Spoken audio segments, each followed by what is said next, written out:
हिसार की special staff police team ने गोली मारकर हत्या का प्रयास करने के एक मामले को सुलझाते हुए मुख्य आरोपी को दबोच लिया है। दरअसल गांव राजनी निवासी शोकी पर उसके ही पुराने दोस्त सुखबीर उर्फ डड्डू ने साथियों के साथ जान से मारने के लिए 2 बार गोलियां चलाई थी, लेकिन इस हमले में शोकी की जान बच गई। डीएसपी कप्तान सिंह ने बताया कि आरोपी सुखबीर उर्फ डड्डू और शिकायतकर्ता अशोक कुमार पहले दोस्त थे और साथ में सट्टा खाई वाली का काम करते थे।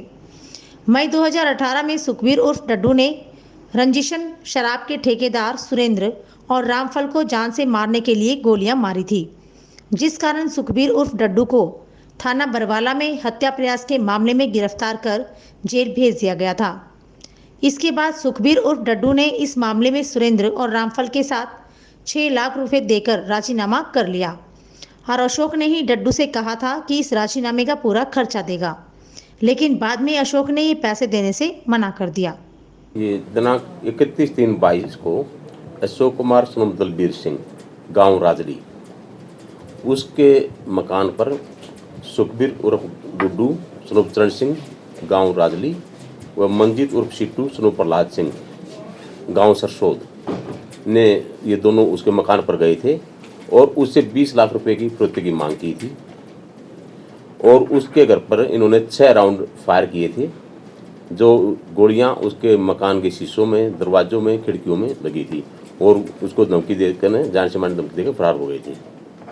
उसके बाद से फिर दोबारा 10/4/2022 को रात के समय करीब 12:30 बजे ये दोनों बाइक पर सवार होकर उसके मकान के पास फिर से गए हैं और दोबारा से उसके मकान पर 3-4 राउंड फायर फिर किए हैं, जो गोलियां उसके मकान के दरवाजों में लगी, जिसको देखते हुए श्री लोकेंद्र सिंह एसपी साहब द्वारा इसकी जिम्मेवारी SI Virendra Singh special staff को दी गई, जिसके नेतृत्व में काम करते हुए एसआई धर्मवीर सिंह ने इन दोनों कल शाम को इस समय गांव राजली के पास से गुप्त सूचना के आधार पर राउंड अप किया और इनसे वारदात में प्रयोग की गई मोटरसाइकिल व 4 पिस्टल जो ये इंदौर से लेकर आए थे, इनसे बरामद किए गए हैं।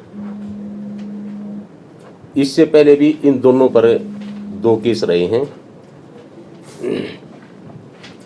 इस पे अपना सुखबीर पर 307 का केस पहले गांव में ही अपने गांव के 2 आदमियों को सुरेंद्र और रामफल को इसने गोलियां चलाई थी, उसका केस 307 का इसके खिलाफ दर्ज हुआ था और उसके बाद यो करीब 1 वर्ष पहले कैथल में डकैती में पकड़ा गया था और जो इसका साथी मंजीत है, इस पर भी पहले 1 केस डकैती का और एक 302 का केस है, जिनमें अब जमानत पर है। वजह रंजिश यह थी कि पहले सुखबीर अशोक कुमार के साथ काम करता था, अशोक कुमार सट्टा काम करता था, जो भी उसकी मदद करता था।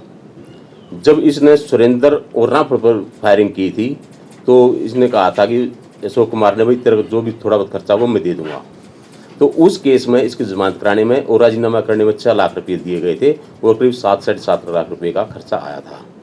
तो अब ये उसकी एवज में उससे कहने लगा भाई मेरा जो खर्चा था वो 7.5 लाख खर्च हुआ था और ब्याज ला के वो करीब 20 लाख रुपये हो गए हैं, या तो आप वो 20 लाख रुपये मेरे को दो, नहीं तो मैं तेरे को जान से मारूंगा। इसी वजह से उस पर ये बार बार दबाव बनाने के लिए फायरिंग कर रहे थे और उसको जान से मारने की कोशिश कर रहे थे। अशोक ने करवाई थी फायरिंग सुरेंद्र को?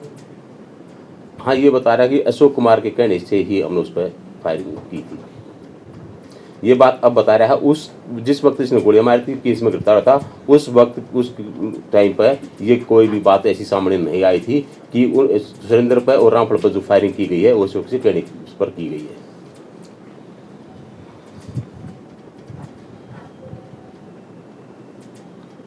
तो मंजीत पर 302 का कहां का केस दर्ज? हमारे बरवाड़ा थाने के एरिया का ही केस है 302 का।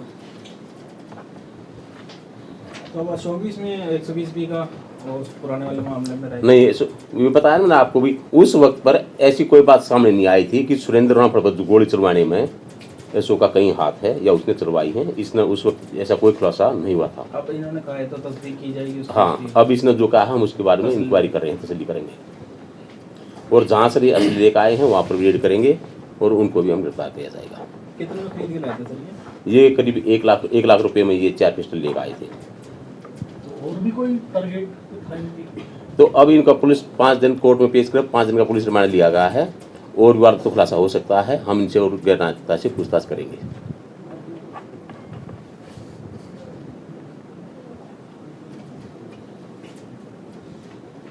यही बतलाया होगा इन्होंने कि उसको मारना तो मकसद नहीं था, अगर 20 लाख मांग रही है तो। नहीं मारना तो नहीं, जो क्या हो, जो अपने घर से बाहर नहीं आया, घर से बाहर आता तो मार भी देते।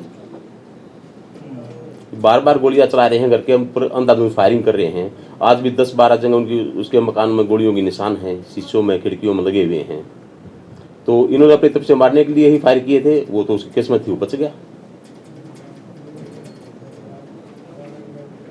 एसटी बनने की है स्पेशल स्टाफ हिसार।